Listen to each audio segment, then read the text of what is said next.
अगर हम सही तरीके से पढ़ाई करें तो हम कम समय में ज़्यादा पढ़ाई कर सकते हैं और ऐसे पढ़ाई कर सकते हैं कि वो ज़्यादा लंबे समय तक हमें याद रहे।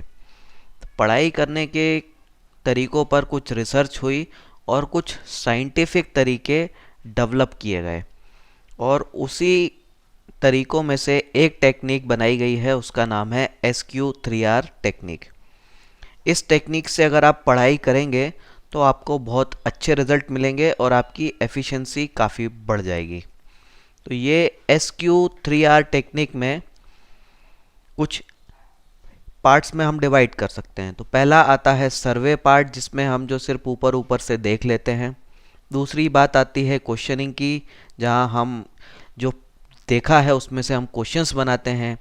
फिर 3R होते हैं, जिसमें पहला होता है रीड, हम सिर्फ उसको पढ़ लेते हैं। फिर रिसाइट करते हैं, यानी सिर्फ एक बार रिपीट कर लेते हैं और फिर हम उसको रिव्यू करते हैं। तो ये पूरी SQR3 टेक्निक्स की कुछ स्टेजेस हैं। तो ये टेक्निक जो है फ्रांसिस रॉबिन्सन ने 1946 में बनाई थी और अपनी बुक में भी इसको लिखा था, इफेक्टिव स्टडी जिसका नाम है। इन्होंने ये टेक्निक से अपने कॉलेज स्टूडेंट को पढ़ाया और उस पर उनको बहुत बढ़िया रिजल्ट मिले। सारे स्टूडेंट्स का जो है परफॉर्मेंस जो है काफ़ी अच्छा रहा। तो ये टेक्निक वैसे तो उन्होंने कॉलेज स्टूडेंट के लिए बनाई है, पर ये स्कूल वाले या कोई आप जनरल स्टडी भी करते हैं तो उसमें भी आप ये आसानी से अप्लाई कर सकते हैं। तो 3 फर्दर स्टेज में डिवाइड कर सकते हैं हम इसको। पहला काम आपको करना है एक्चुअल रीडिंग के पहले, उसके बाद आपको ड्यूरिंग रीडिंग में कुछ काम करने हैं और पढ़ाई हो जाने के बाद आपको कुछ काम करना है। तो पहले आपको सर्वे और क्वेश्चनिंग वाला काम करना है, जो आपका एक्चुअल पढ़ाई के पहले होना है। तो सर्वे में आपको क्या करना है, आपको बस चैप्टर की हेडिंग, सब हेडिंग, कुछ फिगर हो, कुछ टेबल हो, कुछ फोटो हो, उन सबको बस देख लेना है। सिर्फ देखना है और कुछ नहीं करना। और ये काम करने में आपको 5 मिनट लगेंगे और ये काम आपको करना है 5 बार। 5 बार आपको सिर्फ हेडिंग, सब हेडिंग, ये सारी चीज़ें देख लेनी है और कुछ नहीं करना। अब इस देख लेने का आपको ये फ़ायदा मिलेगा कि एक्चुअल पढ़ाई के पहले आप कंटेंट से, टॉपिक से फेमिलियर हो जाएंगे। दूसरा फ़ायदा ये मिलेगा कि अगर आपके ब्रेन में कुछ रिलेटेड इन्फॉर्मेशन उस टॉपिक से रिलेटेड है तो वो एक्टिवेट हो जाएगी। आपका पुराना नॉलेज जो भी इससे रिलेटेड है वो एक्टिवेट हो जाएगा, जिससे आपकी पढ़ने की एफिशिएंसी काफ़ी बढ़ जाएगी। दूसरा काम आपको करना है क्वेश्चनिंग वाला काम। तो आपने जो भी हेडिंग, सब हेडिंग पढ़ी है, आपको उसको क्वेश्चंस में कन्वर्ट कर देना है।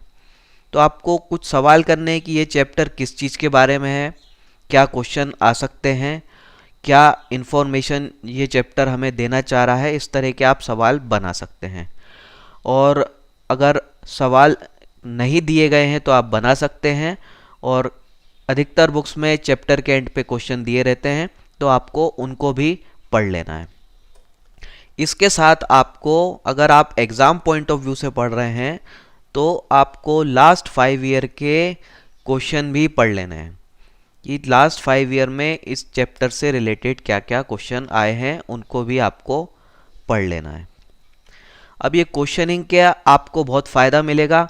एक फ़ायदा तो ये मिलेगा कि आपको एग्जैक्टली पता चल जाएगा कि क्या चीज़ पढ़नी है और क्या चीज़ छोड़नी है, क्या चीज़ काम की है और क्या चीज़ काम की नहीं है। तो आप अपना फोकस जो है एक सही डायरेक्शन में, एक लिमिटेड एरियाज़ पर ही रखेंगे, ना कि पूरे दुनिया भर के चैप्टर की हर बात पर। और आपकी जो भी रिडंडेंट, जो भी ऐसी इन्फॉर्मेशन जिसकी ज़रूरत नहीं है, जो एग्ज़ाम में नहीं आती है या बिल्कुल ही चांस नहीं है, ऐसी इन्फॉर्मेशन आप इग्नोर कर सकते हैं। तो आपको एग्जैक्टली पता चल जाएगा कि क्या चीज़ आपको पढ़नी है। दूसरा काम आपको करना है रीडिंग वाला। तो आपने सर्वे में जो देखा, क्वेश्चंस जो आपने बनाए हैं, उन क्वेश्चंस का जवाब ढूंढने के लिए आपको रीडिंग करनी है। आपकी रीडिंग इस तरीके की होनी चाहिए कि आप उन सवालों का जवाब ढूंढ रहे हैं। तो आप उस तरीके से रीडिंग करिए। आपको बुक में जवाब मिल जाए बहुत अच्छी बात है। बुक में अगर नहीं मिल रहे हैं तो आप गूगल की हेल्प लीजिए, आप विकिपीडिया की हेल्प लीजिए, या कोई और दूसरा सोर्स आप इस्तेमाल कर सकते हैं। रीडिंग के बाद आपको काम करना है रिकॉर्डिंग का, यानी कि जो भी जवाब आपने ढूंढे हैं क्वेश्चंस के, उनको आपको रिकॉर्ड करना है, उनके आंसर्स को रिकॉर्ड करना है। तो वो काम आपको करना है नोट्स बना के। नोट्स जब बनाएं आप, तो आपको कोशिश करनी चाहिए कि आप अपने ही शब्दों में बनाएं, ताकि आपको और अच्छे से लंबे समय तक याद रहें। कुछ भी इम्पॉर्टेंट चीज़ें हैं उनको आप अंडरलाइन कर सकते हैं, हाईलाइट कर सकते हैं, मार्क कर सकते हैं। तो ये काम आपको रिकॉर्डिंग वाले प्रोसेस में करना है। रिकॉर्डिंग के बाद आपको करना है रिसाइटिंग, यानी कि उसको पढ़ना है। आपने जो आंसर ढूंढे हैं, जो रिकॉर्ड किए हैं, उनको पढ़ना है। तो कोशिश करिए कि जब भी आप पढ़ें तो अपने ज़्यादा से ज़्यादा सेंसेस को, अपनी ज़्यादा से ज़्यादा इंद्रियों को उसमें शामिल करना है। अगर आप सिर्फ पढ़ते हैं तो आपको थोड़ा कम याद रहेगा, पर आप पढ़ने के साथ साथ बोल के पढ़ते हैं तो आपको ज़्यादा याद रहेगा, क्योंकि आपके तीन सेंसेस इन्वॉल्व हो जाते हैं। आप देख भी रहे हैं, आप बोल भी रहे हैं, आप सुन भी रहे हैं, और आपका पावर और बढ़ जाएगा याद रखने का अगर आप और सेंसेस को इन्वॉल्व कर लें, यानी आप पढ़ें भी, लिखें भी, सुनें भी, और ये सारी चीज़ें आप करते हैं तो आपको और ज़्यादा स्ट्रेंथ आपकी बढ़ जाएगी और ज़्यादा लंबे समय तक आपको याद रहेगा। तो जब भी आप रिसाइट करें तो ज़्यादा से ज़्यादा सेंसेस को इन्वॉल्व करें।